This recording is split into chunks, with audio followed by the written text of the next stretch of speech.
What's going on, everyone? So, welcome to the latest live stream, part of our series where all three of us came together and created a collective top 100 list, which wasn't easy. In fact, it took 4 live streams to come across this top 100 that you guys are now watching. Be sure to, if you're curious, of course, check those out. They're down in the description down below. But we're in alphabetical order. And next up, we have The Conjuring, which is a 2013 film directed by James Wan, who had previously done Saw and Insidious. So at this point in his career, he was pretty well known for horror. I know last time I had Marv start off, but I gotta have Marv start off again because I know of the three of us, I feel like he has the deepest relationship with this film. So Marv, opening weekend, Conjuring 2013. Tell us all about it. Were you there? I was there. I honestly couldn't get a seat till that Sunday though. Oh wow. Yeah, this is back when the Chamonix was buzzing, and there's a lot of different movies out at the time. I think that weekend, I think 5 movies came out. I could be wrong, but it was Red 2, Conjuring, R.I.P.D. Uh, I Not forget. very I forget promising what. titles. Yeah, but back then all of them coming out at the same time brought people out. So it was a much different time than it is today. But this movie, before it came out, there was a lot of hype around it, right? Because James Wan had just done Insidious. He had just done, was it? Insidious and something else. No, no, no. It was just Insidious. Okay. So Yeah, Saul was at that point 6 years prior, I believe. But yeah, he yeah, did yeah, yeah, Insidious yeah. in 2010. Yeah, so he did Insidious, right? That was like his return because Saul was his breakout. Then he had like 2 flops after that. Then he came back with Insidious. That was a nice hit. But this one got some hype because this they had test screenings, and it was supposed to originally come out in Christmas of 2012, I think, and they had these really explosive test screenings, and they were talking about a collider, bloody disgusting. So it was all on my radar. So we cut to the weekend. Everybody's hype. Mind you, this is like in a horror renaissance year where we had Mama, directed by It director Andy Machete. You had Evil Dead. We had Texas Chainsaw 3D. For whatever that's worth. The Purge. The Purge was this year too, fellas. The very first Purge was Yes, you was are this. correct. Yeah, so this was like horror was booming. So this was like kind of like the main course, right? So that Sunday night, I go see it, right? I'm with my ex fiance at the time. This is our first weekend of being together. Yeah, we our initial whatever. This was the That was religious fiance, right? The super her religious one. parents were religious, yes. Oh boy. No, no, no. She was cool with it. Her parents were crazy, not her. Oh, God bless her wherever she is. But we go see it right from frame one. Frame one, the entire theater packed packed house. We saw it in theater 24 before it was Dolby. I don't know if you guys remember what that theater looked like back then. it was huge. Huge, right? So you know what I'm talking about. It was Yes. huge, right? I'm talking about to the last row, right? The last row filled up. The whole audience knew that first shot, right? That first shot, the audience was, oh, everybody's locked in. That prologue, aces, aces, right? I was taken back just by how it felt like James had arrived. This was his coming out party. Even though he had those other movies, this is where he stamped like, no, I'm him. I'm James Wan. This is what I do, right? And I was so proud just to see somebody just get into form and knock it out the park. When I always say know the assignment, he knew the assignment like that. A plus across the board. Let's get into Vera Farmiga and Patrick Wilson. They are fantastic. Absolutely fantastic. There were some critics back then who said that Patrick Wilson was miscast. I think that's hogwash. That's terrible. That's trash. I think there's He another character that was miscast, but we'll get into that. hold up. Just tell me right now. Don't bury the lead. Who is it? I mean, I personally could not take Ron Livingston seriously in this movie. Okay, I'll take That's my that. I mean, personal experience watching like one of the classic comedies that he's in, Office Space.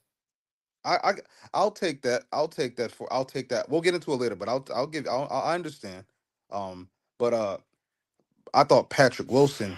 he embodied, I guess who they wanted to portray Ed as. We don't know what he was like in real life. I heard he was kind of a prick, but the movie Ed, what they wanted him to be, he dominated that role, and so did Vera, who is the heart of these movies. Their relationship is the core of these movies, but she is the beating heart. There is no movie without them, but there could not be no movie. Like, she had to be cast first. She had to be. It is not, you can't do better than her, right? We got to get into the scares. The scares are staged. They're staged like action sequences. Okay, I love it. Right, it's fantastic. It's like it makes it as if Insidious was made by like a 17-year-old high school student who was trying to like pass a senior project. James Wan he was firing on all cylinders, right? I'm not going to give anything away, but you I was know, going to say, if so, we're going to have to put the spoiler warning up I'm not. already. I'm just going to say the third act Here's a jump with those scare. third act with those multiple set pieces, you know, uh, the basement, uh, the I don't know, what do you call it? The what do you call those? The attic. Hidden Yeah. rooms. You know what I'm talking about? Yeah. Yeah, all that stuff was peak. He used his environment to have to like get the best stuff. He got the best material out of the simple stuff. And it was like, I don't use this word a lot, but I guess what Chad would call a tour de force. It was fantastic. Like, literally, like, he really nailed it. Everything this movie should have been, he made it that way. And I'm so proud. And watching it again, I was like, this movie has to be passed down from generation to generation. This is like I'm not trying to use hyperbole, right? But this has to be like the Back to the Future of horror movies. Like, it's that perfect in terms of just old school haunted house horror movies. It's perfect. Like, I won't say it's of the same ilk of The Exorcist. I won't say that. But if we're talking like any of the 80s horror movies, or maybe even the 70 horror movies, excluding probably The Exorcist and maybe Texas Chainsaw Massacre, we got to give this its flowers. Like, this movie is just, it's a blast. It makes the audience its first priority, and it delivers what it promises, and it's a thrill ride from start to finish. Now, the one thing I would say was that you don't really get any Ron Livingston, his character. You don't really get any character development with him, or for the whole, I guess, B family. But Which makes sense because he's a dad that just goes to work to and from. no, no, no, no, no, Honestly, no. I kind of like that he was out of the loop so much of the movie. He's like, "Oh, what's going on, guys?" Like, I kind of like that. I don't take issue with it, but when Sergey brought it up, I thought that he had a point, because in the second movie, which Sergey championed, right, he might have a point that might be the better movie, because that movie actually does have character development. Like, Sergey, if you know the mother from Conjuring 2, they develop her character. They develop the whole family and what they're going through. They didn't do that in this first movie. In the first Well, movie, and they we'll talk about the sequels too, but I actually wanted to use this as an opportunity. Sergey, did you see this in theaters, or was it like physical It's funny media because I or didn't see this in theaters, but I saw the second one in theaters. Sam? Um, uh, my relationship with this is like the exorcism movies in general have never been my favorite. I've always found it kind of silly and kind of suspending the disbelief of everything happening has always been something that was like challenging me to enjoy to these types of movies. I will say that the Conjuring movies have been the best in giving me that enjoyment in watching these type of movies. And I did enjoy the first Conjuring movie, which is why I wanted to give the second one a chance. And they've been enjoyable watches. I will say that. The scares are good. The performances from the children are really good. The Warrens are easily the best part of these stories because you kind of can relate to them and you're interested in their relationship together, especially as in a later series, like their past gets explored a little bit more.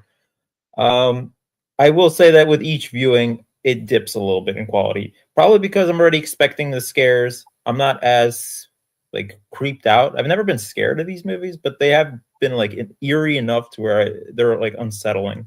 And every time I watch it, it's just it loses that for me every time I watch it. So still enjoy it. Still think it packs the punch. And I can see why people are so scared of this movie. But I don't know. It's just not a movie that really holds its value for me. So I feel like I'm in between you two, but I'll say this right off the bat. I lean more towards Marv with this one. I still remember when I saw this movie because I remember over the summer people were talking about this movie, hyping it up, and you guys know me. I pay attention to the MPAA, now known as the MPA. This film was rated R just because of how scary it was. And Warner Brothers went back to the MPA and said, what is there that we can cut from this movie to get a PG-13? Because they wanted it to be similar to Insidious, where you can get as many people as possible. And they said, honestly, there isn't really anything to cut because it's just scary. And if you watch the film, there really isn't much blood. And it's because they were trying to get a PG-13 rating, but ultimately because of the scare factor, it was R. So I was excited for it.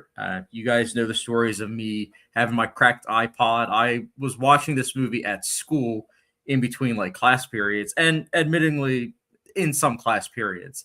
And I was right away like terrified by this movie. I immediately was struck by the opening credits, like the score. This is one of the few scores that I have on my Apple Music album track that I rarely, if ever, listen to it. I'll maybe put on the first track and I'm like, I'm good. I just find the music to be very scary. And that I think is a testament to the composer. And it's one of those films that I always say jump scare horror is something that I'm not the biggest fan of, but I use this film as a template of it can be done well. What Marv was saying, I do share in terms of James Wan. I think that one of the reasons why he got the role as director for Furious 7 is because he does a really good job with set pieces.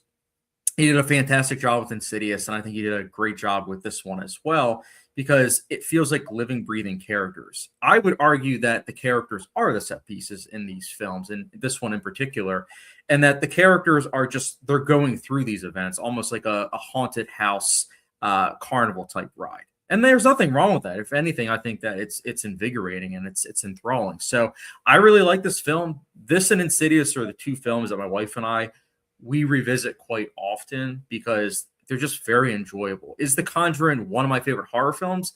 It's an honorable mention. It's probably my favorite jump scare horror film, but it's not in my top 10, but it is one of my favorites of the 2010s regarding horror. And I love coming back to this one. So I wish I saw this in theaters. If it ever gets re-released, I will want to see this on the big screen.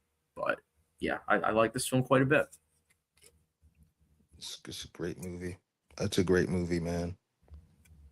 Yeah, I wanted to mention because you both have mentioned The Exorcist. I think, honestly, just this might be a hot take. I think The Conjuring 2 takes even more influence from The Exorcist than The Conjuring. Like you can of course see parallels between The Conjuring and The Exorcist, which might be why I enjoy it more. Mm-hmm.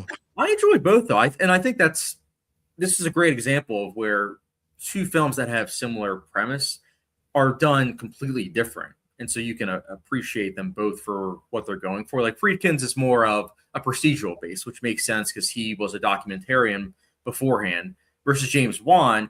He's been dwelling in the horror genre for a long time, so he knows, as Marv would say, I can't believe I'm saying this, he knew the assignment with what audiences wanted. So he gave them that. Versus Friedkin, he's like an outsider, and so he's giving it like a different kind of flair.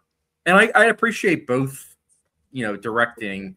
And I think that The Conjuring is one of those films that also, in terms of cinematography, the contrast levels and the colors are like completely drained, but it works. It was shot digitally, and yet I think it works quite well because as the film progresses, it becomes more and more drained, just as one of the characters' life, quite literally, is getting drained. So I definitely think there was a lot that was put into this film, and I think that's why I appreciate it so much. By the way, we have a bunch of comments. We have Joe is in the chat. He says, horror, The Conjuring. Yes. Just saw Conjuring last rites not long ago, and it was solid. We'll talk about that. Love Vera. Yeah, I think we'll talk about the sequels real quick. I know, Sergey, your favorite would be the second, right, in terms of the series? Yep. Marv, what about the first Conjuring, I'm assuming, is your favorite? I would say I'm honest, I can't really pick between the two because they complement each other so well. And I think that the first movie is classic, but Sergey brings a good point where it feels like the second movie, it feels like they're trying to do something different and they succeed at it. It's I think the second one's more emotional. I actually saw the second one. I saw the second one in theaters. It was when I saw Okay. it, I was waiting to be disappointed by it because I was like, I have expectations as I'm going to meet them, and it did, but it didn't meet them in the way that I thought it was going to. It was a hold on 1 second. Yes, ma. Oh, hold on. Somebody else take over. I gotta go. Be right back. So I watched it, the second film, at like midnight. And I remember walking out of the theater at like 2 something in the morning. And that's probably the closest I've ever gotten to being like feeling that eeriness that, because I don't really usually get scared by these movies, but it's like coming out at night and just you're kind of looking around, even though every little noise, you're just like, what was that? What was this? So that was probably the closest. And just remembering that experience I really liked, which is probably why the second movie kind of lingers in my mind a little bit more than the first one. I had also watched the documentary that it's based off of. And well, Um, the documentary is actually more scary than the movie, I think. But uh, watching that also kind of contributed to suspending the disbelief. Because even if the events happening there are kind of, ridiculous in my mind, the fact that the family believed that this actually happened to them, that does help you believe what's happening on screen. I thought the scares were a lot better in the second film. Uh, I think when you think of like villains or just like the horror aspects, one of the first things that comes to mind is the nun, and she's pretty creepy in that film. The Crooked Man is also very creepy in that film, as well as Bill Wilkinson, the old man. Um, oh yeah. I also like how they explore the demons of Lorraine Warren. Um, so I don't know. I just think the acting was better, and then all those horror elements just combined for a better movie. The first one I think is a little slower though, but Really? I think the first one's a little slower. Um, See, it's funny because the second one I would say is this for me at least the slower one, but that could be just because it's 20 plus Engagement minutes level longer. probably. Um, Yeah, I mean, I think for me the first one just immediately encapsulated that feeling of dread, like the Annabelle doll, where it's like it's coming back and forth, and that's something I'm like, okay. The second one, I have a weird relationship with it because I share a lot of what you're saying in regards to like when I saw that it was a late night showing on my birthday with Nicolette. We just started dating, and we both were freaked out by the film, and I really liked it. But upon multiple viewings, it's funny. My ratings kind of have gone down for Conjuring 2, but that has been maintained for the first Conjuring. So it is kind of funny how that works. so I still they've do both that. been dipping for me in quality. I think the first one just dipped a little bit more than the second one. Oh, the second one is dipped for you as well. Yeah, I originally gave it like a 4 out of 5, and now it's like a 3.5, I think. And for this one, Conjuring was 4 out of 5 as well, and now it's a 3 out of 5. I think my original rating for The Conjuring 2 was 4.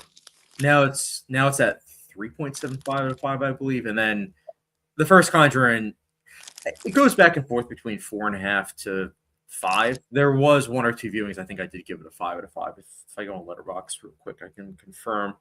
But yeah, I've always liked this film. I feel like it's not even just the scariness. I just think that the way the camera moves and lingers at times with like the house really feels unsettling. And like I said, almost like you're in a haunted house. Yeah, I gave this. Oh no, I never did give it a 5 out of 5. My bad. I'm looking at my ratings. It's always been 4.5, 4.75. So Mm. also go off Marv. Definitely better than Madam Web. Madam Web sucks. Yeah, it does. Can't articulates in the chat. He says hats going on. Just kidding. He says what's going on. Can't articulate. Good to hear from you, man. Let us know what you think about The Conjuring. Very curious. Can't articulate. I remember watching this movie at the theater. At the clapping scene, I burped so loudly by accident, the whole theater laughed. Oh my goodness.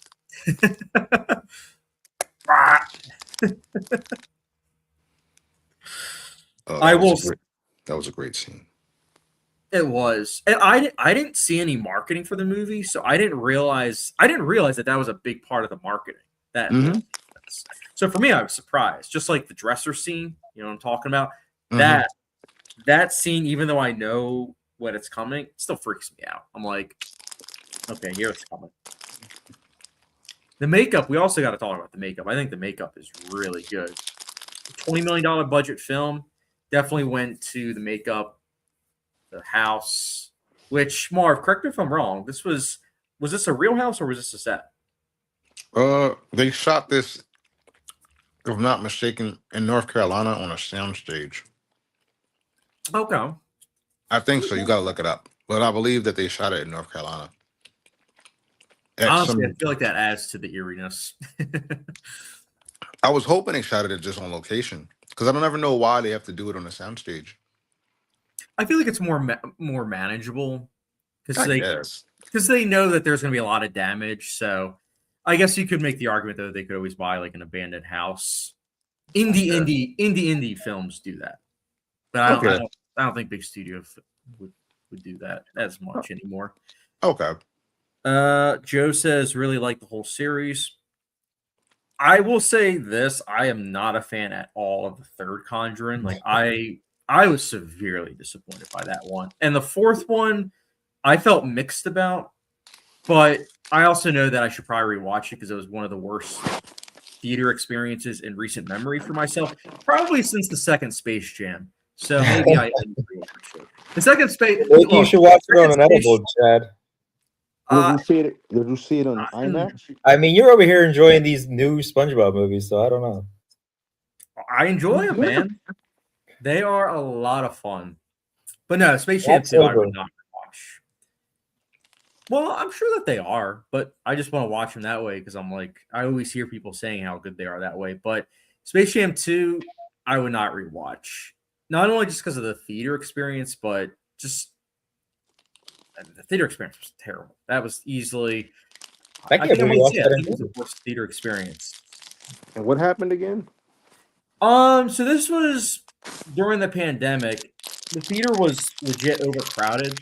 The kids were all over the stairs, jumping up and down, running back and forth, cheering at inappropriate moments. Like when one character dies, they started cheering and then they left the theater. It was so weird. That could have been you, Chad. Man, it was bad. Just to even think about it, I'm like, that was 5 years ago. Bad. It was worse than your Conjuring experience. Didn't you have a terrible experience watching the fourth one? Oh yeah, that's what I meant. Like the fourth Conjuring, I'm willing to give it a second chance at home because the first half, actually no, not even the first half hour, like the first 45 minutes, I had to deal with a bunch of TikTokers to my left. And I was like, so this is what it feels like being old, where you're just watching the next generation. Well, the movie was that bad. No, they weren't even giving it a chance. They were TikToking throughout the trailers, the movie. I'm like, Chad, you know better not to go opening week to see these horror movies. That's when I go. Well, for context, the night before was a Thursday and the Eagles were playing. So watch the Eagles. Next day, I'm like, you know what? Marv always says that weekend crowds are pretty good for horror films. Let's go. No, let's not. I mean, I had a good time. I saw it in IMAX at the Chamonix. It was awesome. Yeah, no, I mean, I'm glad you had a good time. It's not a bad movie. Did you see Weapons during opening weekend or no? I saw it on a Thursday. Thank God. Was it not crowded? It was, but it's adults. It's not 14-year-olds that are trying to pass to 17-year-olds. Which by the way, I saw in real time when they were all by their parents who bought the tickets. And I literally turned into Glenn. I'm like, knowing our luck, they're going to be at our theater. Well, they were at our theater, but what's worse is they were at our row next to us. And I'm like, here we go. And I'm like, give them a chance. Maybe they'll be chill once the movie starts. And it's like, nope. Were they rude to you personally? Oh yeah, I mean they're like their brightness is up and they're showing their one friend, and the brightness is right in my face, and I'm like, I'm sorry. If I wanted a spotlight, I would go to Gotham and go get Batman. Like, what is this? This is Did you ridiculous. storm? Did you leave the theater? No, I actually I'll pull up the review. I can tell you exactly what I said. He Just so I started won't. typing up his review in the middle of the No, movie. no. But I was fuming. If you guys ever want to have a good laugh, you guys can look at my review. I said real loud, grow up, and like really loud, and they were quiet for like a good 45 minutes, and then they started talking again, and I was just staring at them like this, and then they finally looked at me, and then they stopped, and I'm like, I'm gonna like, oh, just that was the closest to manslaughter. Would this be acceptable in the latest Fast and Furious movie? Really depends. If I'm with Marv, I'll probably be more chill because Marv will be like, "Listen, that's just how they're embracing the movie. That's what's up." And I'm Well, like, I don't. I never think being a douchebag is the right way to go about it. I "I don't. agree." I know. I'm no stranger to like really raunchy crowds, but there is a difference between like raunchy crowds and like people being like on like obnoxious on purpose. Like that's a no. Even I don't like that. Well, it's also for me. It goes like this: if you want to be on your phone, if you want to get brain rot, cool. Do it at home. Do it with the brightness up. You do you. Don't go to a theater where a bunch of people are paying and where it's like they literally have 6 different commercials before the movie. Don't be on your phone. Don't be on your phone. What do TikTokers do? Oh, let me see. Let me see what the newest TikTok dance is. Oh, wow. Brain rot, brain rot, brain rot. Can I pay attention for 2 hours? I don't think so. Mm. Anyways, that's my rant on Conjuring 4. Again, I to won't be lie clear, though. My experience with Avatar 2 is worse. in the middle of the day. Really? Because you saw it in the middle of the day, though, right? I saw it was empty as empty theaters. Me, a buddy of mine, a theater employee, a few rows down, and there was a lady. And the reason I say it was worse is because she brought a bird into the theater, and What? the bird just made noise the entire runtime. And the guy who was a theater employee just looked at her for a good 20 minutes. He couldn't believe that she did that, and she keep feeding it. And I'm just like, what the hell? Where'd she Why get don't a you bring bird your from? And why how'd did she you bring what? smuggle it in? I don't know, but she brought a bird. All you heard is ew, ew, ew. And I was like, wow. Huh. Okay, that might be worse. Yeah, Yeah. I think that would be And worse. that was 3 hours. Chip, The, chip, the, chip. the pigeon lady from Home Alone 2 came to his showing. Worse, because she was nice. Sergey, what was your worst theater experience? I don't think I've ever had terrible experiences. Aren't Uh, you lucky? yeah, count yourself I've lucky. seen some I terrible actually movies, but I have a vivid experience of going to see I Green think there was Lantern. one time we were watching I forget which horror movie it was, but some woman brought her child with her, and this is like an infant in an R-rated movie, and it started crying. But it's like you can't really do anything about that. But you do question why that kid was in the theater to begin with. Oh, that's not bad. Yeah. That's not that bad. Oh, hearing an infant crying. I always feel bad when people do that and it's like a Dolby movie. I'm like, okay, so you want your kid to be deaf.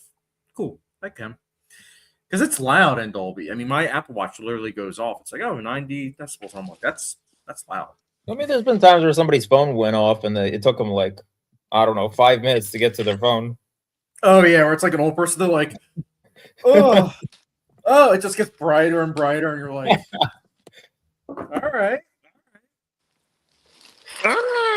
There's a reason why we still have those Nicole Kidman ads. There's a reason. Beamer Bro 1781 says, I've seen The Conjuring, so I don't have to worry about spoilers. Barb, everyone knows your number now. Oh. We got to work on that. Oh, Joe says TikTokers are dumb. Yeah, I mean, I was reading a study earlier today about how the last 5-6 years since the pandemic started, people's attention spans have gone down significantly. And I'm like, yeah, I mean, that checks out. Like, people being on their phones were even more apparent once the pandemic happened, which made sense because people had to kind of do that in order to be social. So I think a lot of people just still are in that error. And, we unfortunately see it sometimes in the movie theaters. Joe also asks, what's y'all take on the original Amityville Horror before all Conjuring movies? I've only seen the original Amityville Horror, and I was kind of mixed about it. What about you guys? Have you seen any of the Amityville Horror? I have not. I've seen a few of the Annabelle movies. I saw the remake of the Amityville Horror. Shocking. I'm kidding. By the way, I want to talk about The Conjuring in regards to its budget. According to IMDb, $20 million budget, and it made over $137 million in the United States. Worldwide, it made over $321 million, which is very impressive. I mean, it's a great example as to why the horror genre has always flourished through cheaper, and people are willing to take a chance on a film like this. I really appreciate that, and I'm glad that we got something like this. Yeah, I wish we get it now. You have Scream 7 coming up. You got something coming. Yeah, but that's Scream 7, the best movie ever made. Oh wait, that's Avengers Doomsday. They spent all of their money playing a trailer in the Super Bowl. They didn't even play the trailer. Yeah, they couldn't afford it. Yeah, they probably couldn't. But I'm excited. We got 10 more months. Yeah, you're probably counting on. I still gotta watch the last one. I'm assuming that was the one I didn't see. Which one is that? I get the 5th and the 6th one not confused. Dude, I was saying that the other day too. They're not bad. They blur together for me, unfortunately. They do. I just recently rewatched the second one. The second one's pretty good. I think you guys might like it. I've seen all of them. So the second one's pretty good. I'm very excited about it. I can't wait to see what it just plays like. That's all. I missed the last one in theaters. I was recovering, so I didn't get the chance to see it. I tried, but it should be fun. I do have a funny story about the last Scream movie. It was Marv's worst nightmare. It was like an empty theater, except for two people that, of course, were in my seat that I'm always in, that I secured. They sat down, and I was coming over towards them, and then they got up, and then they left.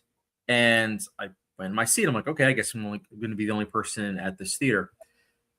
2 minutes later, they come back, and they sit right behind me. And I'm like, really? The whole theater is empty, and you're sitting right behind me? Like, you could literally even sit right across the row from me. But that's the only thing I remember about the movie. Just that, how I thought it was kind of odd. I'm like, really? What if they were Ghostface killers? I mean, you would always remember my death, that's for sure. Chad died in Scream 6. I think that you would be a Ghostface killer, Chad. You think I would be a Ghostface killer? Yeah. Dude, who wouldn't be a Ghostface killer? Those twists are so random. Why would I be a Ghostface killer? Give me a motive. This I gotta hear. You were trying to make the world's best horror movie, and you needed realism. You were going for what is it? Verisimilitude. I was going for some like Daniel Day-Lewis style acting where I'm like, I gotta actually do it to experience it. Well, also thinking more like director-wise, you were going the Gaspar Noel way of Scream. You were trying to bring some real teeth to the franchise. See, they could do that. That could be more interesting, actually. See, if you were to say a killer that I would be, I think you'll both appreciate this. I feel like I would be Leatherface, with all the noises. I don't think that you're that violent. I don't. So I got. He's a misunderstood individual like me. You always say I'm a misunderstood soul. He's just misunderstood. You're still not violent, dude. You have a chainsaw? Working on that. I used to. I have operated it before. You don't even eat meat. There we go. Well, technically, he doesn't either. He wears meat. That's good. You wouldn't do that. Yeah, I probably faint. Truth be told. No, I got you as Ghostface, or maybe Who would Sergey be? Candyman. Candyman. I was not expecting that. I just feel like he would be Candyman. See, I always got called Slender Man, but okay. No. I think you're Candyman. Chad is Ghostface. I mean, I'm Michael I'll Myers. take it because Sergey is going to face a lot of backlash for going all for a white guy playing Candyman. Well, you do. well, he could be a white Candyman. Really? You'd be okay with that? Blackface it is. No, don't use blackface. It is Black History Month. You stop it. That's why I was surprised. I was not expecting you to say Candyman. I was like, all right, well. It could be a reimagining. Put it through this way. Tell me, you can't tell me this. So if you take the apartment building where Sergey is, right? Let's just say a random chick, accuse him of something. He got hacked down. He comes back. He haunts her. Anybody who says Sergey's names, he hawks down and kills them. I love it. It fits his profile. Right? How many times you gotta say the name? Is it like Beetlejuice? Yeah. If you say Sergey six times, he appears with a meat cleaver and he hacks you down. I love it. Oh, Sergey, you got a new short film. There we go. Sergey, man. Oh. Who would you be? I'm trying to think who Marv would be. Michael Myers, bar none. You can't give it that. It's up to Sergey and I to get to Michael Myers. We're the ones that got it. Fine, he can be Mike Myers. He's rich. I feel like Marv would be Jason. That's fair. Yeah. He saw a lot of hot babes, so there you go. Versus Mike Myers, you're just walking around. You don't even walk, you say you jog. Yeah. It's not accurate. He runs when the camera is not facing him. That's not true. Mike, he walks the whole time. They just panic and they trip, so he catches up to them. That's all. I'm excited to talk about Halloween on the live stream because I know it's going to be a debate for the ages. It won't be a debate. Yeah. I mean, I know it's a masterpiece. Sergey doesn't like that.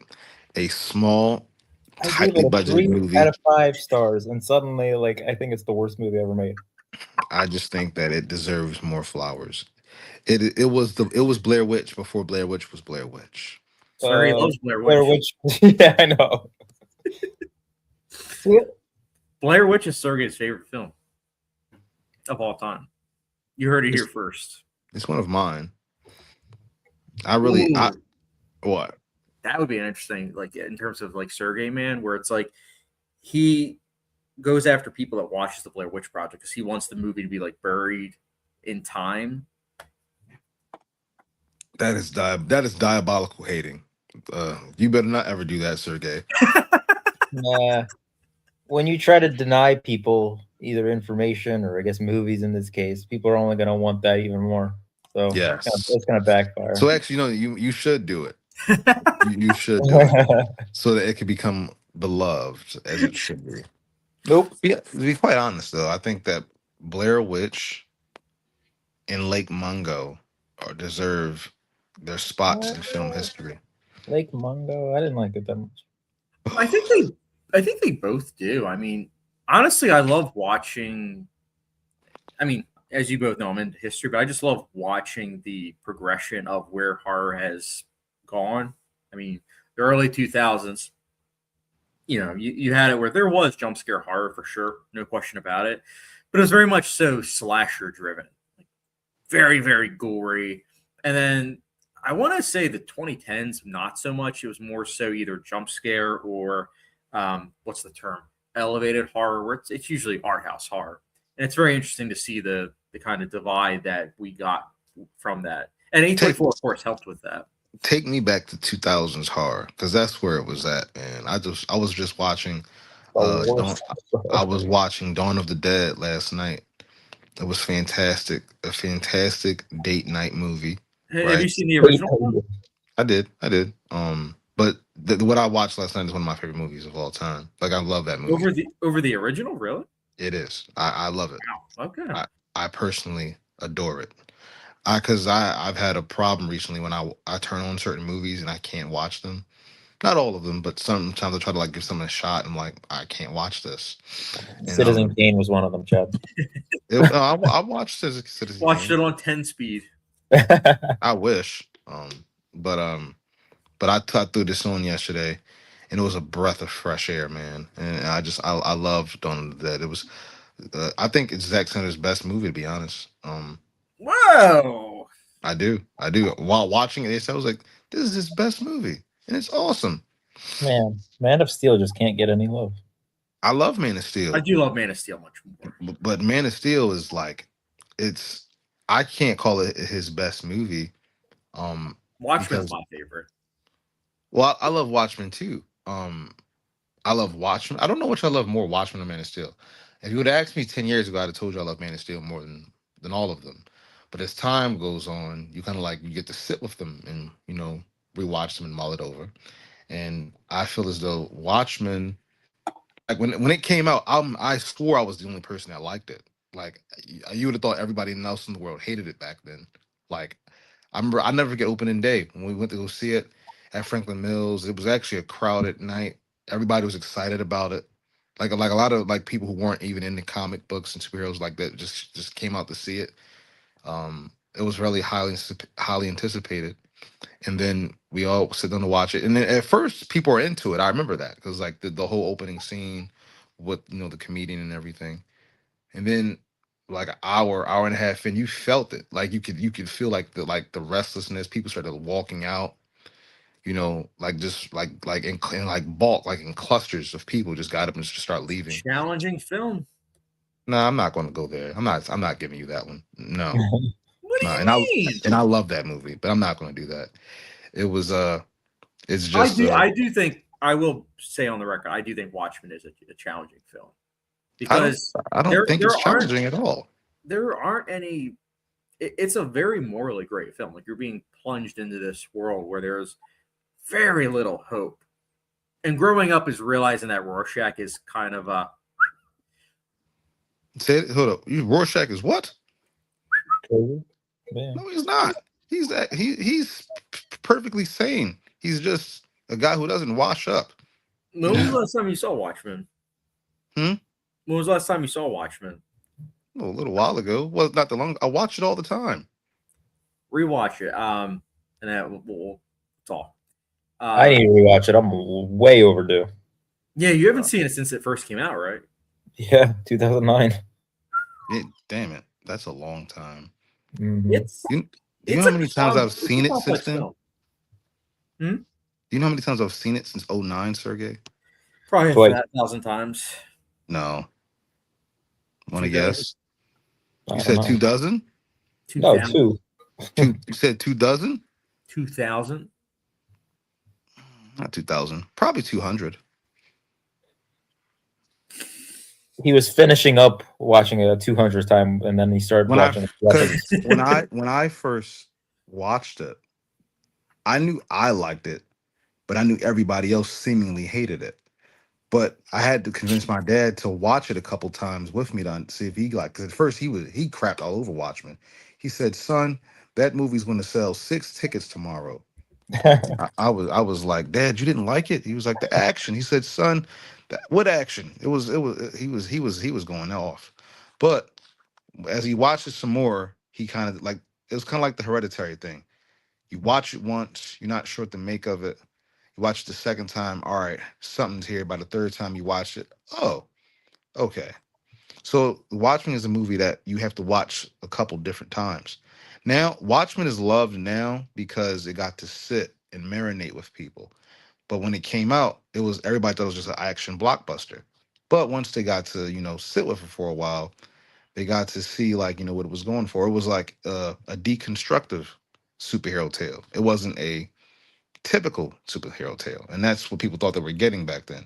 But now it's more appreciated, especially when we get superhero movies today that are just trash. So people love it today. Man of Steel, for whatever reason, just seems to be forgotten about these days. It's sad, Not but by me. not Yeah, by you, I not haven't by you, forgotten. not by you guys. But it is sad. It was I sad when feel it like was Justice divisive. League is more forgotten than Man of Steel. The Snyder Cut. Yeah, even that. I thought the Josh Snyder, Whedon cut though. we can forget about that one. By the way, back to the Conjuring. I was reading up on IMDb. So apparently, when The Conjuring was shown in the Philippines, some cinemas hired Catholic priests to bless the viewers before showing it, due to some viewers having reported a negative presence after watching the film. And the priests also provided spiritual and psychological help to the viewers. And I will say, I did feel that negative presence my first viewing watching it. There's just a feeling that the atmosphere creates that I feel like is unshakable. And yeah, I just think it's very effective. Is that your like relationship with religion? Did that help shape that feeling in any way? I think it's more so that similar to The Exorcist, there isn't any explanation. It's people that are experts at what they do, but they don't know how to explain what you're experiencing and what you're doing. And so for me, I think that's just why I have like that experience. And also the filmmaking, I think, also helps with that because there's a lot of attention to detail with the sound mixing and with what they did. Hoping we'll get a Dolby cinema experience with this film at some point Yeah, the because sound design was probably one of the best things about the first film. oh yeah, it's very impressive with what the sound mixing team did. Um, yeah, I really want to see this in theaters, guys. I mean, I think it'd be pretty impressive. Also, I know we were going to talk about spoilers regarding the third act because I know Marv, you mentioned the set pieces, so we are going to put a spoiler talk now. Marv, specifically the third act, the action set pieces that you were referring to. Let's dive into them. Let's break them down. Let's chop them up, as you would say. I would go with I really dig the final exorcism. That is fantastic. I love how unsettling it is, how Bathsheba, how she inhabits, I think her name is Carolyn, and how they have the bed sheet over, but you can see like as the bed sheet rips open, you can see it like inside. It looks like it's not even Carolyn anymore. That's fully Bathsheba. That was a pretty neat trick. I like how that scene is lit. Um, I love the intensity that of the writing, but also how Patrick Wilson. I feel like he's the anchor of the scene. He has to take command, but you can tell that he doesn't want to. That's a good dynamic. I also really love, I would say, the inciting incident in terms of the night that the dad left. The moms walked through the I guess the hand clap scene. Everything Oh, that everything that went into that whole I guess 10 minutes was just masterful. I thought it blew the roof off the theater when it played. Uh, I really love that. I love the moving camera. I love the quiet, the restraint. No score. There was no score. At least not early on. It was probably some score towards the end of that whole sequence. But there's no score. There is like no dialogue. It's just a woman feeling uneasy and trying to discover it, and then it feels like such like an old movie, and it feels like it came out in like the 1960s in a way. And yeah, I think that you kind of like gravitate towards that just because this doesn't feel fake. It feels like the person who made this movie knew what they were doing. And that's what I mean by he knew the assignment. He was on point from, like this is one of those things where like this opportunity came to him and it was made for him. He was born to make this movie kind of thing. That's how like when I think of those set pieces. Also the one where the sheriff is in the I guess the back room or in by the kitchen, and he yeah. has the lady come up to him and scream at him. That was awesome too. That did numbers in the theater. Yeah, I wanted to mention because you were talking about the camera movement. One thing I forgot to mention earlier is I loved how when we first see the house, we're going through the house as they're moving, and it's like one long take, so you get an idea of the setting, so that way when things happen in the third act, you have an idea on the space. And I think that's something that's really important regarding filmmaking, because when you have an idea of your surroundings, when characters are going through things, you feel as though you're with them, as opposed to not knowing what exactly it is that's going on. It's like, okay, well, I don't really feel attached. But I thought this film did a good job with that because of the cinematography. And I will also say, Marv, that yeah, those scenes I really liked as well. I already mentioned the what's it called? The I forget what exactly it's called. It's like a closet of sorts. But when she looks up and you see the ghost, like that scene always creeped me out. Or when Lorraine is looking at the toy and it's like spinning around. Those are definitely moments that have stuck with me. But yeah, it's an effective film. I personally think, and I mean, it's very influential not only for horror but just in general. Like, I feel like anyone you can talk to, and they'll know to some extent about this franchise. And it also spawns spin-offs, the Annabelle movies, the Curse of La Llorona. Yeah, there's 2 Nun movies. Two Nun movies. I think that's it. But so it's definitely a film that if we didn't get it, we wouldn't have gotten all those. And take that for what you will, though. Yeah, I was gonna say that was probably not that great. Yeah, I mean, I've seen all of them. I'm trying to think. I think the second Annabelle I enjoy, and the second Conjuring, of course, I enjoy. But I'm trying to think of the other ones. A lot of them I just kind of feel mixed about. But yeah, I'm looking at the cast as well. Ron Livingston, Lily Taylor. I thought Lily Taylor was good. Mackenzie Foy's in this, and Joey King, who are much more famous now. But Mackenzie Foy, it's very interesting to see her in this, because then the next year she would play Murphy in, of course, Interstellar. Oh, Marv's back. Marv, we didn't realize we lost you. It's all good. We're like, where's Marv? Sorry, right now I'm looking to see who the cinematographer was. I'm curious now. Oh, okay. So this makes sense. It looks like it's the same cinematographer that did in the Insidious films. The first, second, Dead Silence, which was of course James Wan film scene with Death Sentence. So this is a cinematographer that has a pretty good relationship with James Wan. Safe to say. But any other spoilers you guys want to discuss? I just wanted to say that I think that I would like to rank the Conjuring movies. Okay. Let's know what I'm going to rank. I'm going to go. I'll go first. I'll go first because for me it's the easiest. 1, 2, 4, 3. I was talking about all 10 of them. Oh, all 10 of them? Yeah, I don't even remember half of them. Yeah, I was gonna say I'll do a separate video for that. I could do a ranking the franchise, because I do a separate video of that. Don't lie to me. I might have enjoyed the Nun 2 better than the Nun. The Nun. Oh gosh, what are you talking? I don't remember anything else. The Nun is garbage. Listen. Yeah, I'm gonna have to go 10. The Nun.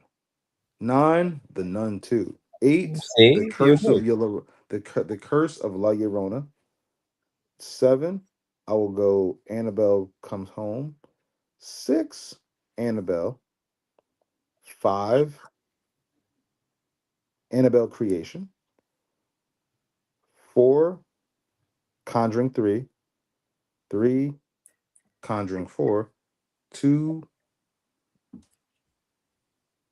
I'm going to go Conjuring 1 and 1 Conjuring 2. Wait a minute. Hold the phone. So we have the first Conjuring on our top 100 list, but you and Sergey both are saying that the second one is better. I'm saying it. I just came to that conclusion right now. But I think this movie belongs in this top 100. You weren't going to put the Conjuring 2 in there. I mean, I would have given you a bone, especially since I know Sergey loves Conjuring 2. I think both of you had Conjuring in here, and I said, yeah, why not? Well, I think the Conjuring one belongs here. I do. I just when I thought about it, I just I mean, thought we have about The it really quick. Exorcist on here, so it's like, at least that's not missing. Yeah, no, we definitely can't be messing with The Exorcist has to be on here. As does Halloween, Sergey. Sure. And Blair Witch. Never mind, I'm just playing. Not Blair Witch. You know what's definitely. gonna happen? We're gonna rewatch Halloween, and Sergey's gonna be like, it's a 4 out of 5, and Marv's gonna be like, 1 out of 5. Not true. So that'd be I hilarious. recently watched Halloween and I loved it. Which one? Actually watched them in bulk. I watched Halloween, Halloween H2O, Halloween 6, and Halloween 4. And Chad saw Halloween 3 for the first time. That movie sucks. Very Conceptually, it's the most original of all of them. That's a lie. The first one is the most original. Okay, I will be on record as saying Halloween 3. I do not hate it. I think it is very fascinating. I do think that John Carpenter wish that he directed it. Not bad though. Not bad. Well, I'm That glad jingle will stick with you. Oh, yeah, it's very catchy, like that theme song. Yeah. By the way, we have a bunch of different comments. We have, let me go back. Volkswagen Joey TNK Joe says brain rot. Yep. Marv, it's because we are hashtag Bird Gang. Bird Gang didn't get in the Super Bowl though. We should have been. That we would have easily won too. I mean, I'll check out Scream 7, but yeah, it's becoming like Fast and Furious series, so played out. I'm looking forward to seeing Marv's 5 out of 5 star review. Do you really want to do you really want to see it? Of course. I love seeing reviews from both of you guys. I didn't think you saw mine. Well, yeah, the movie hasn't came out yet. No, I'm talking about just my when I post the movies I'm watching. I see it when you review it. Oh, so you saw my reviews? I saw your review. Did you like my Sin Help? Yeah. Did you like my Sin Help review? You watched it twice, I think. I did, and it's awesome. I will watch it. It looks like a fun movie. Neither one of you saw that it. over I'm Dracula. hurt. That was a very bad decision. You didn't see it either, Chad. I'm hurt. I'm waiting for my wife because she wants to watch it. So we'll tell her to hurry up. I saw that you're saying Wuthering Heights. Oh yeah, I'm very excited for Wuthering Heights. Very excited, actually. I'm not. That's gonna be a lot of fun, I think. I'm more hyped for The Bride. I'm excited for The Bride too. I'm excited for both of them. It's cool that studios are giving loads of money to female directors. I'm like, sick. I think they're both going to do well too. Marv has a film coming out, so I'll be seeing that too, probably next week. Oh, what was it? The Gore Verbinski is coming out with a new film. Oh yeah, I'm excited for that one too. Crime 101, excited for that one as well. Blair Witch is the beginning of found footage. Halloween is not that. Two way different types of horror. Slash versus found footage. Yeah, there's subgenres. Both influential for the subgenre. Both influential is the key. Yeah, I both acknowledge that they're important. I do look forward to rewatching Halloween. It's been, I think, 4 or 5 years. So I'll definitely probably the same. Yeah, I think you and I, Sergey, both watched it or rewatched it around the time of one of the new Halloweens, Kills or Ends. I forget which one. But to wrap things up, rating wise, Marv, Conjuring, 10 out of 10. 10 out of 10. Sergey, out of 5 stars. 3 out of 5. 3 out of 5. See, I would normally say that's low, but Marv is like 3 out of 5 isn't low, and on Sergey's scale, it's actually higher than on the Marv scale, from what I remember. It's low.